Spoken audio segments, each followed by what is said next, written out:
more as their first one, and RNG responded in kind with a marksman. Zaya taken off the table. Yeah, how many 80 carry bans are we going to see here? By the way, somewhat supportive crowd. Yep, that's going to be the case. And I mean, Callista's a necessary ban as well for red side primarily. RNG will have to remove that one with it. Past that point, now you start to have the guessing game of, well, we've committed to 3 AD carries. Do we have to get rid of one that's left, such as a Tristana? Do we want to pick Twitch for Uzi and take the matchup that's not going to be ideal? Yeah, and how threatening is the Rakan when there is no Zaya that can be paired with it is another question. Lulu being banned leads Janna up as well. There are a lot of engage versus counter-engage. What it feels like, when we've seen it at least from the best teams, Rakan still is that near must ban because of the instant team fight initiation you can have at any stage of the game, but they have to make that call, and both Janna and Rakan are up. And this is the thing, I think when Janna and Lulu are banned, Rakan is even better as far as priority goes. So Gragas does leave the door open. We're starting to see teams pinch one of those two big Ardent Sensor supports, but Samsung Galaxy have a very key choice to make here early on in the draft. And that is the question, do they want the Rakan or the Janna? Because typically Janna's pretty good into Rakan, so you may be able to pick that one blind and earlier. Yes, the risk is there of the really hard engage, and as you mentioned, Jet, the best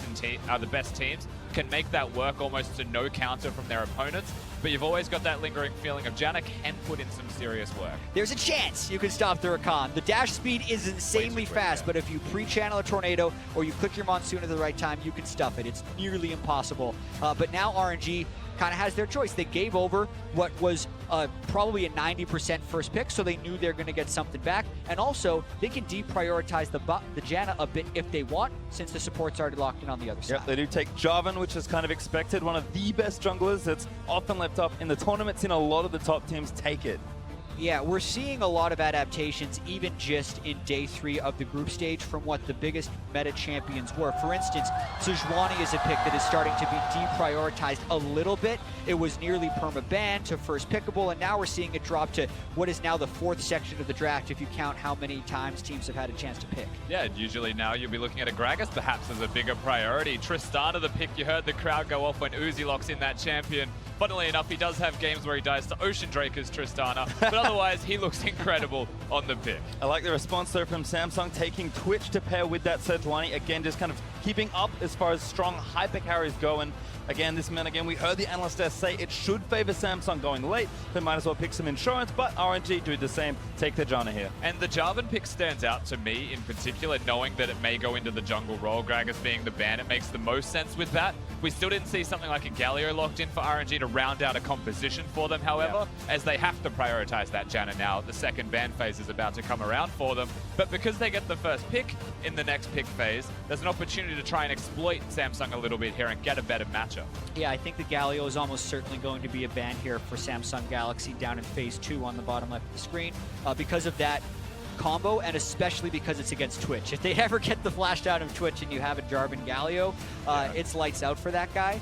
And I'm also really curious what happens with the late game choices that everyone has been making, because we have so many games that are going to 40 minutes, 45 minutes. There's a bit of an arms race to make sure you have the better scaling. I think in a small way, G2 versus Fenerbahce in that last game was a slight misstep by Fenerbahce for not having enough early game to get to the late game. But against teams that are better than that executing in lane, I think we have the arms race in full swing out here. That's why we see the Twitch, I think, prioritized so early. Yeah, and Trundle actually banned by RNG, and Kassadin is the first phase 2 ban for Samsung. Yeah, it looks like it'll be a Cho'Gath or a Maokai towards the top side to me, indicating once again the Jarvan may be a pick, and you can see the reaction from Samsung. Yeah, Galio's up, which is fascinating to me, since it should, you'd think, be locked in right here so they can pair it with the Jarvan, unless they don't want to pick it blind because both solo laners of Samsung are still left up. I expect it to happen. I'm not sure that he will, just because Lucian is available and he's had some pretty bad run-ins in the LPL knowing that Lucian is everywhere. But once again, they are so good at the champion. Xie is another example of mid laners who don't care about mismatches in any way. Well, they will take the Galio here. I mean, they have to give up Maokai, I guess, is maybe the pick they were debating over. And I'm kind of expecting Samsung to look at that tank to complement the rest of the lineup. There's also a very small percentage chance RNG could flex it. I don't think it's going to happen. I think it's almost always a mid laner at this point, but RNG with the last pick here in the draft will have some flexibility, but Samsung, they do what we're expected. Rise Maokai, easy as you like.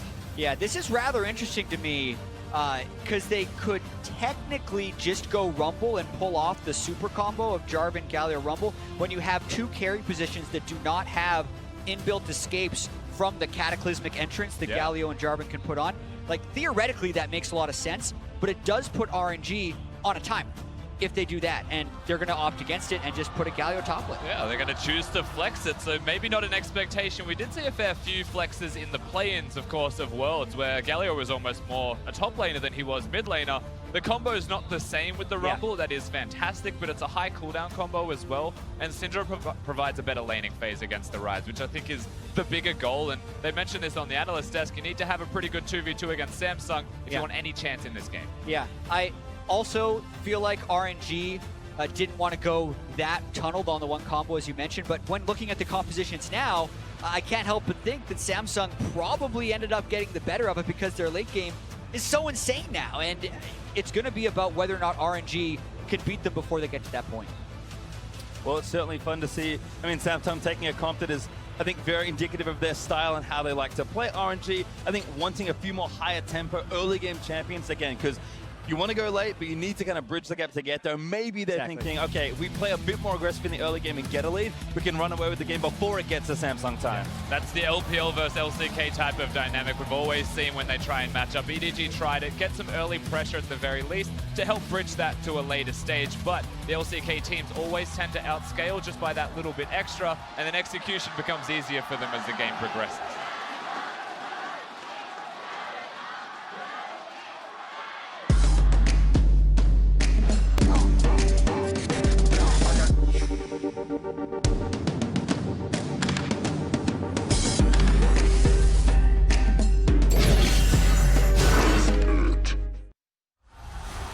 And here we are in the Summoner's Rift for Samsung Galaxy versus RNG. The crowd here in Wuhan is certainly behind their Chinese home team, but no small opponents here in Samsung. And I think as far as early games in the stage of the tournament go for these two teams, winning here is so integral to topping this group. Yeah, so incredibly important. And I cast the first RNG game against 1907 Fenerbahce, and I was hyping up MLXG's early game. He's got a higher first blood percentage by 10 or more percent than anyone else coming into the World Championship, and they got invaded and he died.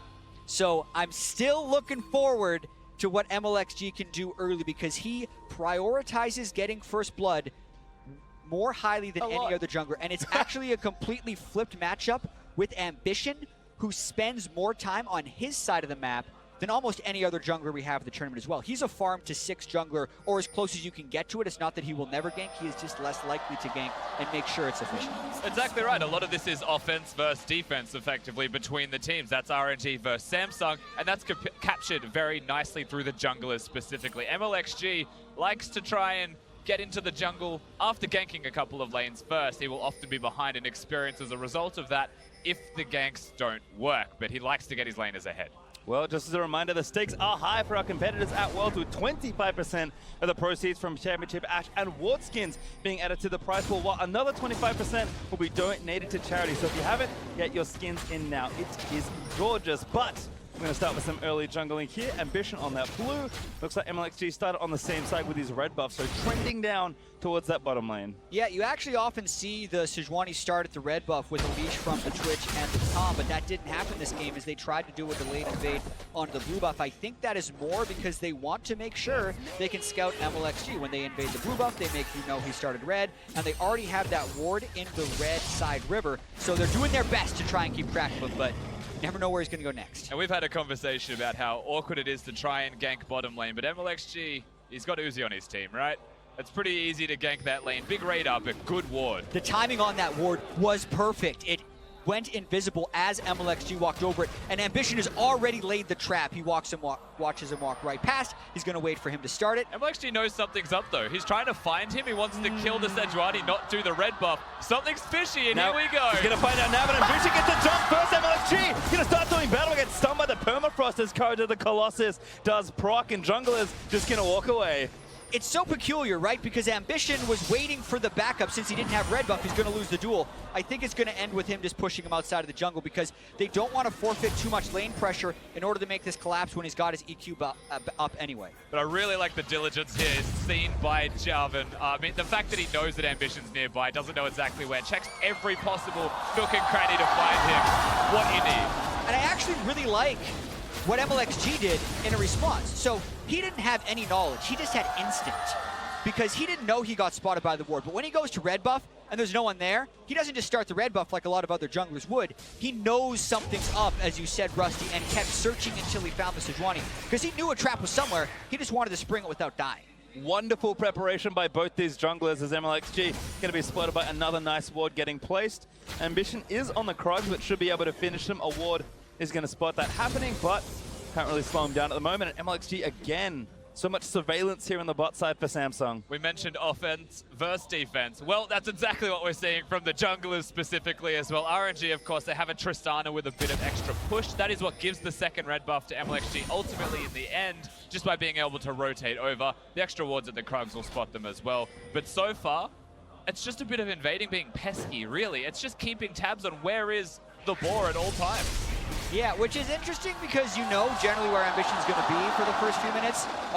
As of now, the gold is even. When he takes Raptors, it's going to change a little bit, but the effect of this is basically just letting the Syndra and the Tristana try and push because they're at least keeping tabs on the section. And they certainly are. You can see another ward from Xiaohu. This is all a vision battle, trying to pay dividends for the junglers, just to give free time to their laners in some way.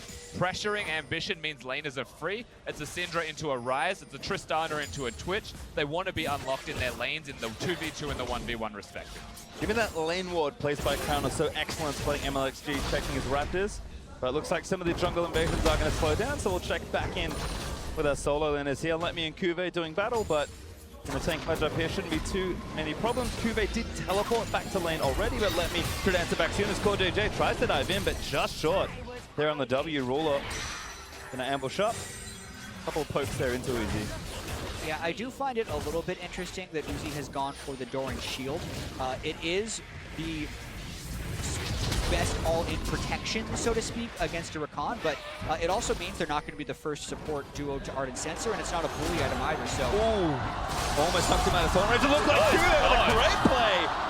Dodges the flag and drag, forced to flash still, but really nice sidestep. Yeah, very clean from Cuvée just to get out there. It was a little bit lagging behind from MLXG with the combo. There was no chance that he was still going to be taunted, but not choosing to flash, choosing to dodge it, and then flash for distance when the Twisted Advance locks someone down shows, once again, a master Maokai in action. Yeah, I think if he flashes the EQ, there's a very real chance MLXG still would have had the reaction time to flash follow and get the knockup anyway, which would have been a dead Maokai. So I think that was the only way he reliably lives, is by timing that perfectly. Great job. Yeah, Cuvé's had a pretty spectacular summer season in the LCK.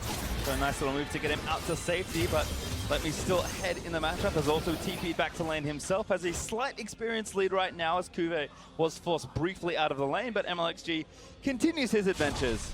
Now going to take down this Scuttle Crab, and again, with all the vision finally dropping, maybe he's going to look for yet another gank as Crown will walk past here.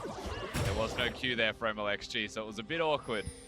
Still cutting him off, it looks like. Ooh, Crown actually getting ulted. Great flash from the Ryze. Does not get stunned. Yeah, the stun could have been the kill, theoretically, if MLXG could have then chained it, but that's why Crown flashed right away. He wanted to make sure he wasn't getting stunned because he knew he was cut off. The battle of better safe than sorry, ultimately, for the mid laner of Samsung. Ambition finally being able to spread his wings a little bit, thankfully, because MLXG has spent more time ganking as well as getting vision, not just finding Ambition whilst placing that vision. And this is the dangerous part of the game for Samsung. It's what they're banking on being able to get past, but you look at all of these lanes, they're kind of dealing with 3 pushing lanes and a relentlessly aggressive jungler, so there has been a lot of pressure applied to Samsung, and they are getting summoner spells down. So you would think the next gank would be the lethal ones. It's about Samsung to wait it out, get those cooldown timers back on Flash, and make it so they can get to the team fights before this barrage of aggression from RNG subsides. And speaking of the aggression, I'm expecting it to once again come back to that middle lane. Firstly, Cuvée and Let Me will not have teleports, but Galio exists, right? We'll be able to influence that in some way by having the ultimate. And then MLXG ganking as a Jarvan once he ticks 6 with a Syndra knowing there's no flash on Crown. That's the very obvious place that you would want to go if you are RNG.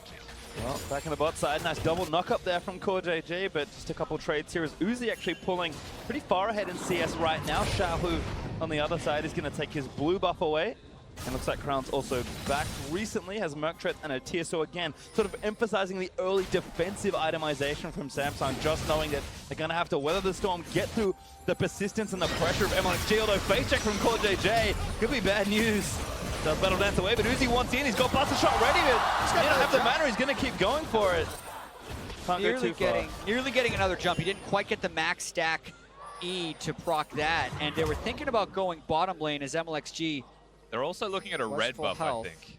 Yeah, this is going to be tricky, though. It is very hard to burst down a Sejuani. It would need to be some type of extended engage, and their bottom lane is on a recall timing, so way too aggressive.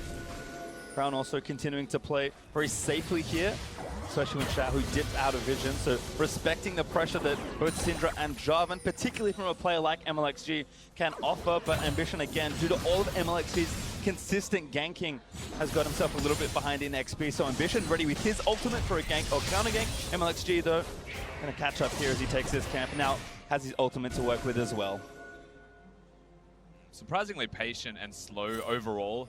You'd expect, yes, RNG have been aggressive and trying to push forwards, but you're still expecting something extra from them almost out of necessity. You're looking at 500 gold separating them at 9 minutes, and that's good. It's nice to have. The one big benefit is currently on your screen because it's a BF sword to a Zeal, and they're swapping lanes right now, which means they want to start making some plays and doing that pressure that I was just mentioning towards top. Yeah, but with the BF sword to a Zeal, they're not even matching the lane. They're just trying to use the BF sword to take turrets. They might be diving this Maokai. He's got no flash. This could be a kill here. Dwindler and Zeal. Oh, great! Again, the Twisted Events dodges out some of the damage, but again, they're going to keep diving away. Too much tanking. MLXG does get healed, and Monsoon protects himself, and now Kube has his flash back up. Let me going to take the next one, but it's not enough. Uzi finally grabs first blood. That Courage of the Colossus shield was so big because there were 4 people in the lane, so they're like, whoa, we're killing a Maokai and a half up against this turret, but because he didn't have his flash, because they were actually patient enough to realize that they had the heals and the shields and the John ultimate to take turret, they make it work, but that was a little more difficult than they expected. Super awkward, to say the least, but you know what? The kill went to Uzi of all people for RNG. They'll take it in the end. They got the turret first as well, so ultimately it's still a big win. It just took a little bit longer than they would have otherwise wanted. Rule, though, is going to clean up this bot side turret. 2-man push from Samsung more than enough. But they're not going to let him get this Herald. On for this Herald, Ambition with the ultimate already does use it, stuns up one. Ming actually getting locked up for a little while, but Kube TPing in not too effective as MLXG's trying to finish the Herald. It's pretty low, and he does have Smite, but I don't know if he really wants to keep going. They do get it. Who's going to grab it? Let me just going to take it and try and get out, I think.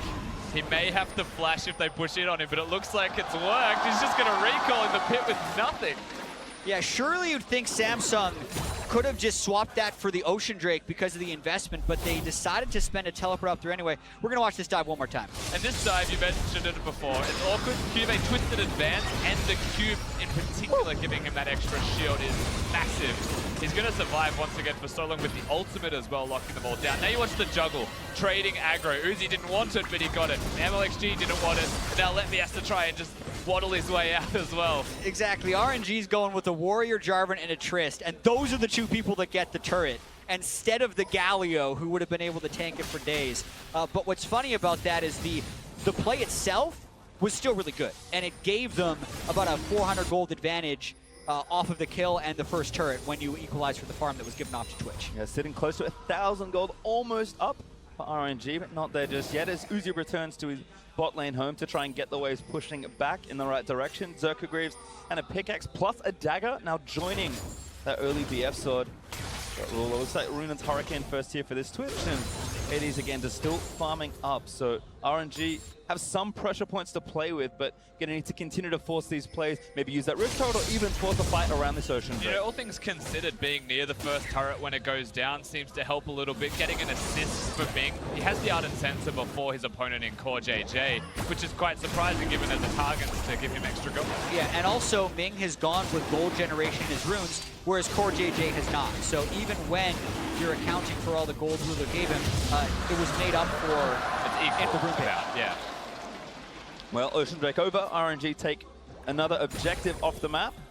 And again, that gold lead now sitting just above 1,000. As Xiaohu and Let Me Bit of a tag team situation in the mid lane. Again, just trying to apply a bit more pressure. MLXG down that bot side, but have to remind myself that Let Me is the one with the Herald, so MLXG is not going to be around to use that, but doesn't need to on this turret. RNG with enough space to knock this one down, and all of a sudden took the first turret, going to make it 2 in very short order. Yeah, and RNG is playing this early game the way they should and the way they have to. The Rise, Twitch, Rakan late game threat with the Maokai is so huge that RNG needs to be trying to make these moves and push the tempo as much as possible. They're going for another turret with this Rotero. This is a high tempo play. Rito crushes in. That's enough for the tier 2, and the crowd goes absolutely wild. Wow, 2 big turrets just taken down straight after each other. RNG starting to grow, not a massive gold lead, but sizable map control and advantage, and in particular with just tempo now. If they want to push mid lane, it's the next place they have to go. One of the hardest turrets still left to crack, unfortunately, for them, as the Herald was used bottom for that second turret. Still going to be worth a large amount of gold for them, so that's good as far as that Empower Spikes are concerned. But with Sensor Hurricane being on Twitch, that's a lot. Crown's going to be getting his Abyssal Mask very soon, which makes him very difficult to burst out for Xiaohu. So manufacturing that next play is going to be where the game really starts in a lot of those ways, because the bottom lane being won by the Tristana, somewhat expected based on the jungle pressure from MLXG, like the dives they've been doing, has to do a little bit with their early game advantage, but now they need to be able to snowball that advantage, and that comes by breaking the mid turret and taking control of the rest of the map. And I think that's very true of the metagame we've seen develop here at Worlds. I mean, the games have been slower. They are playing to scale more, to build up to that late game, to have these strong front lines and defensive support, really build an almost unbeatable 5v5 team comp by that point. So yes, you can get some leads in the early game, but unless you go all out and really force to snowball the early game, you have to play the mid game very well. Exactly. It's no secret that the LCK is undefeated at the World Championship so far. 5 wins, 0 losses.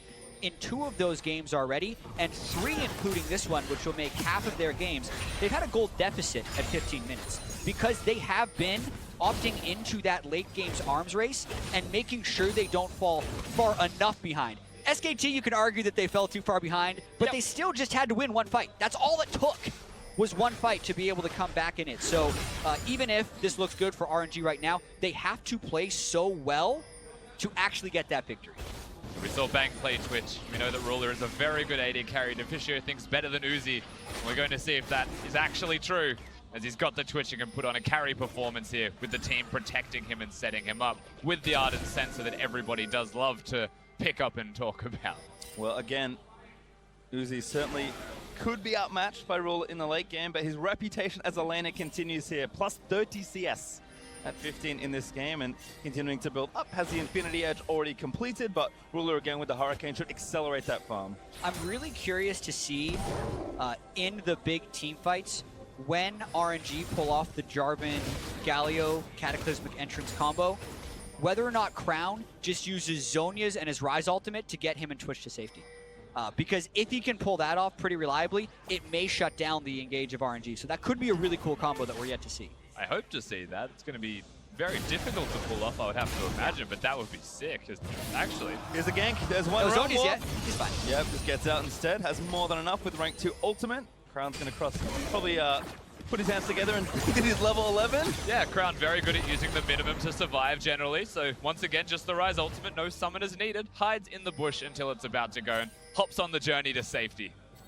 Well, he's out, but good bit of pressure there from MLXG and Uzi grouping together, and Uzi is going to sit bot side right now. Pretty easy lane for him to continue to farm out, and very long one for Samsung to push back, given again that RNG did take that tier 2 turret. You wonder if it is going to cost them though, because mid turrets are very important for opening up the map towards the mid game, and that Rift Herald may have been good at the time to get you an immediate objective, but maybe wishing they still had it. Right, or being able to crack mid with it. Even so, it's a 1,000 gold advantage on Uzi and a 2,000 gold advantage for the game, so a good distribution of the gold. Not to mention the Janna that can power them up, and it really does feel like Samsung is in full defense mode. And the fact they've only given up 1 kill and had the game be 2,000 is okay for them right now. This is still an absolutely brutal game. That's a worry though. Never mind, flush out, that's a kill for Xiaohu. The curse. just as we start to call the Full defense defensive mode. Yeah, we see the full offense come out from some members of RNG. Xiao finds himself a nice kill, just once again being Syndra, being level 11 himself, able to blow them up. And now it's about how fast RNG converts. Immediately to mid lane, you kill the support that is the primary engage so they can fearlessly siege this turret. Yep, let me also roaming down as well. We'll be in ult range with rank 2 ultimate available, but there is also a Cloud Drake in 30 seconds for RNG to consider, and Samsung can answer if RNG make a misstep. And they have to bring Juve towards the middle lane to defend this also. Ryze doesn't have teleport, he's running heal, so Crown's in the bottom lane, he's going to stay there, and whilst he doesn't have a structure to get himself, what he's doing, which is great, is setting up a side lane that RNG have to answer that, yes, it's close to the Drake, but someone still has to get there, and we know it's going to be Uzi, so they won't do the Drake immediately on spawn, gives time for respawns and vision. Yeah, this is potentially a mistake, I think, from Letme to push in that top wave one extra go, since you're going to be able to match with teleport anyways. It pulled the pressure away from mid lane, and it also gives Samsung the inside track to Drake because they couldn't have anyone rotate over to that wave that Crown just pushed, but we'll see how they play it out. Let me here now, and again, looks like RNG are going to just converge onto the Drake and look to take yet another objective. They're looking to add a cloud to their ocean, so not the most aggressive of Drakes, but they'll certainly take them and continue to stack them up. For a second, I thought they were walking over to a Baron, and then I checked it was 19 minutes. There's no trade there. Just another small but free objective. A Cloud Drake is very nice to have, especially with Janus running around very quickly. Syndra being able to stay in range as a mid-range control mage as well. You're going to be happy for a boost of movement speed. Also, is Samsung poking Crown into the top lane, actually. Again, just I think anywhere is a good lane for him right now as far as farm goes. And Samsung, like we mentioned, are just trying to defend. But watch this one again. Xiao, who nails Core JJ. And it's 100-0 from Fawn for Core JJ. Hard to deal with. Yeah, Rakan, one of those few awkward champions, as Crown might be gone. Knockup, MFG going to slow him down. Crown going to try and roll more back. Cataclysm, fine. He's going to keep him out. Goodbye. Wow. All of the CC that would interrupt the Realm Warp was used at the start of the gank, so Crown doesn't even have to flash. He healed to buy enough time for the Realm Warp to go away. That's why the Cataclysm didn't kill them. And as we talk about, uses just enough to escape without overexpending his summoners. Yeah, that's the second time, so the ultimate comes in super clutch for Crown, and if he starts going towards Azonias as perhaps the third item, well, that becomes even harder for RNG to secure themselves the slippery rise of Crown. This can't continue to happen for RNG. Looking forwards, they need to start growing that gold lead into something more.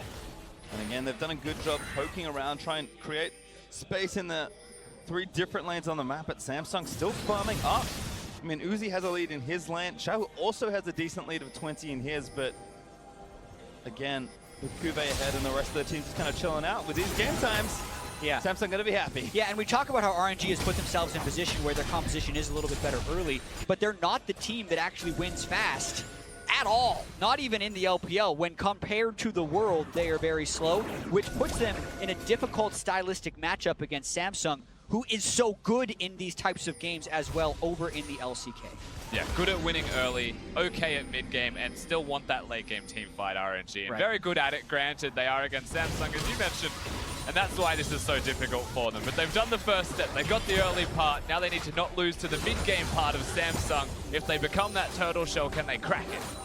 Well, we'll keep track of the carries items. Uzi with 2 and Ruler building up towards his Infinity Edge. Uzi finished a static shift to join his first IE. And again, RNG kind of happy to play the pace of the game out. Granted that having a static shift with your Infinity Edge speaks for itself is strong, but the Void Staff in middle lane, being able to kill tanks potentially, namely Crown on the rise, does stand out to me as a decent second item for Xiao, who, yes, it's not a lot of ability power, but he can still do a lot of relevant damage if they get skirmishes or team fights. Yeah, and Uzi is roughly, or rather Ruler is roughly 600 gold away from completing his Infinity Edge. And when Twitch has Infinity Edge, Hurricane is really when Twitch comes fully online. So that mid-turret we talked about, still incredibly healthy, but with Infinity Edge, Static Shift, Zeal, this is the time for RNG to crack before Ruler gets super lethal with Spray and Pray. That's why they're here. They've just decided that ganking Crown is no fun at all, so they're going to look mid lane potentially for a dive, but wave clear very nice. Samsung again holding on. Yeah, the 1-3-1 by Samsung is a very good stall tactic right now.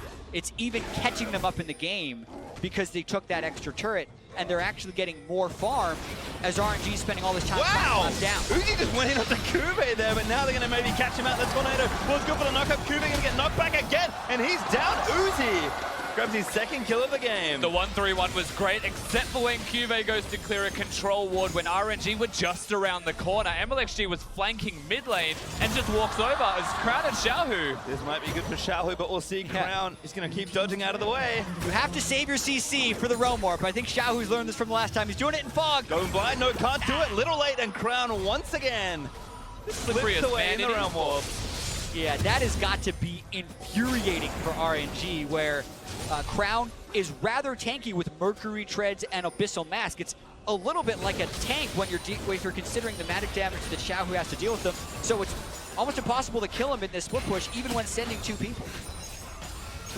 But with that being said, RNG is spending more time away from the minion waves trying to get kills. Samsung is spending more time with the minion waves trying to farm to keep this game going. And we're seeing that push and pull to try to keep the game even. It feels like in general, Samsung, again, defensive play, just trying to stay afloat. Right now, the game, only 2,500 gold or so ahead for RNG. Yes, they have 2 Drakes, so they're building up lead here. But again, with Midnight being opened up, the map is still constricted for them. And I think in a minute's time, that Infernal is what RNG have to say, all right, it is time to really break open this game. And this is where decisions can come into play for both of these teams. RNG, but just by having the mid lane outer turret broken, can look at Baron as a more viable option, especially at 24 minutes. Having 3 items completed on your AD carry, it's going to be doing an awful lot of work to it, right? So yeah, they can consider that. The Infernal Drake's up in 40, yes, but RNG could say, well, Samsung are going to place wards around Infernal Drake. Why do we not just do a Baron for it? And you can see they're taking control of the Baron side. The trick here for RNG is to be decisive enough to take the Baron if Samsung is going to be going for the Drake, because it takes much longer to kill Baron than it does Infernal Drake. The game of chicken, however, is currently in effect when you look at Samsung's vision towards the Drake itself. RNG will have no idea. What a flanky by Xiaohu and MLXG. Actually, a stun lands on the core. JJ ulti, lets it rip, and Uzi gets the kill. Now jumps in on towards Ambition, going to try and clean one up. That's it. Uzi. Uzi grabs the double kill. Going to keep moving forward. Stun lands it. Oh my god, Uzi! Triple kill. He's not going to get it all, but he might grab the quadra. Kube gets out of the way, and RNG smash the team 5. Uzi just comes up huge as well. That's the Baron. RNG, what a machine of a team right now. That damage, man, he was so far ahead of the item curve with the double zeal and the sensor. When he started killing Ambition, he looked like a piece of paper right there. He killed him so fast, got the resets, caught Samsung completely off guard. They did not expect that kind of damage, and now RNG has control. Honestly, I don't think anyone expected the amount of damage he did to Ambition. There's an armor item on that Sejuani, but you're right, just absolutely shredded him, and it all starts with this flank jab. And Ming broke the passive on Ambition at the start of it, but it's all about catching Core JJ at the beginning. They let it rip on him. Now they're not fearful of the counter engage nearly as much, but crit, boom. Crit. He's got 70% crit, so I'm going to give him that one. He carries on with the flash taunt from Let Me. Hops all over the place. Yes, it's not quite the ace, but they get everything they wanted out of that one. Probably actually better that Let Me got one of those kills, because then they don't dive through the turrets for the Panther. Instead, they take the mid turret, which they already got. They grab the Baron, and now they're going to grab the Infernal as well. RNG, we asked for them to break the game open if they wanted a chance, and they have well and truly done that. And conveniently in the way that we also suspected, being that it would be a Baron as a higher priority. And all of that comes down to being able to break the mid lane outer turret. And once you get that from a pick on Cuvée, you can see as every single step leads into something more significant, everything RNG needed. But gentlemen, we've also been here before. I like to look at Samsung a little bit as SKT light, in the sense that they're a little bit slower, not quite as perfect as SKT. There was a 10,000 gold lead yesterday, EDG versus SKT against a Rakan with the Janna. And one fight is all it took for the Twitch Rakan to get back. There they go. Cataclysm against him. Huge knocker there in the ball. Xiaohu takes that ruler. Everybody dead. He gets the double. Uzi leaps in to grab it, and it's only Crown left. And RNG is not EDG today. This is a Baron buff long death timers. I think they win on this push. They might be able to do it here, Jack. That's going to be an inhibitor. Just Crown left. Crown, do not stand there and taunt RNG. They're going for the game. Let Me is going to tank the front. Next to taunt on the left is the stun lands on the Crown assist. Force the flash away. Uzi leaps on. They want it. They want it all. Going to try and grab the ace. Uzi can't quite get him in the fountain, but the next turret is dead. And RNG send a message. Take down Samsung.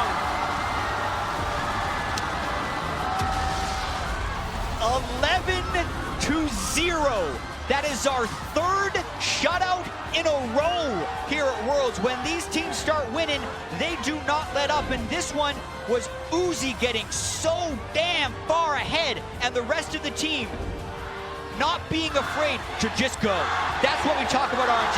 They do not give a damn about who they're playing against. They do not care if the game can turn around against them. They'll go for it. They did, and they won. And we saw a very methodical early game as well to set all of that up. We said it had to be around mid lane and jungle. Well, it ultimately was just around the jungle position, with MLXG trying to find ambition. Bot lane was always going to be winning. They picked winning lanes, and that felt like that was all they needed. They trust in themselves, but today they needed to also trust in each other, and they are rewarded as they stand in front of the crowd with a blisteringly fast game. That one ended in under 30 minutes after a very slow early game. Again, these are not super fast teams. Samsung especially do play it slow, but RNG, they knew they were ahead, and as soon as Uzi crit Sejuani for that first time, RNG were like, we got it. I guarantee